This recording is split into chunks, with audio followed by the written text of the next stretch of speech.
تتلو الشياطين على ملك سليمان وما كفر سليمان ولكن الشياطين كفروا يعلمون الناس السحر وما أنزل على الملكين ببابل هاروت وماروت وما يعلمان من أحد حتى يقولا إنما نحن فتنة فلا تكفر فيتعلمون منهما ما يفرقون به بين المرء وزوجه وما هم بضارين به من أحد إلا بإذن الله ويتعلمون ما يضرهم ولا ينفعهم ولقد علموا لمن اشتراه ما له في الآخرة من خلاق ولبئس ما شروا به أنفسهم لو كانوا يعلمون ولو أنهم آمنوا واتقوا لمثوبة من عند الله خير لو كانوا يعلمون يا أيها الذين آمنوا لا تقولوا راعنا وقولوا انظرنا واسمعوا وللكافرين عذاب أليم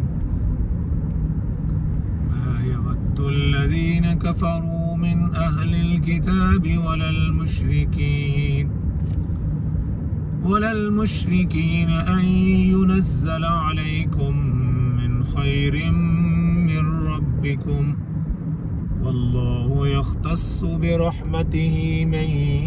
يشاء والله ذو الفضل العظيم ما ننسخ من آية أو ننسها نأتي بخير منها أو مثلها ألم تعلم أن الله على كل شيء قدير ألم تعلم أن الله له ملك السماوات والأرض وما لكم من دون الله من ولي ولا نصير أم تريدون أن تسألوا رسولكم كما سئل موسى من قبل ومن يتبدل الكفر بالإيمان فقد ضل سواء السبيل ود كثير من أهل الكتاب لو يردونكم من بعد إيمانكم كفارا حسدا من عند أنفسهم من بعد ما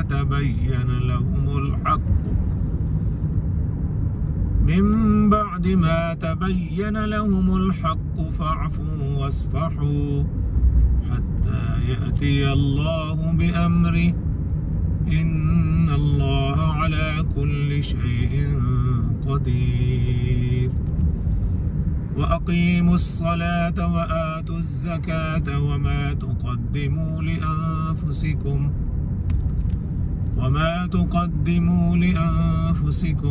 من خير تجدوه عند الله إن الله بما تعملون بصير وقالوا لن يدخل الجنة إلا من كان هودا أو نصارى تلك أمانيهم قل هاتوا برهانكم إن كنتم صادقين بلى من أسلم وجهه لله وهو محسن وهو محسن فله أجره عند ربه ولا خوف عليهم ولا هم يحزنون. آمنت بالله صدق الله مولانا العظيم. ربنا تقبل منا إنك أنت السميع العليم. ربنا واجعلنا مسلمين لك ومن ذريتنا أمة مسلمة لك وأرنا مناسكنا وتب علينا إنك أنت التواب الرحيم.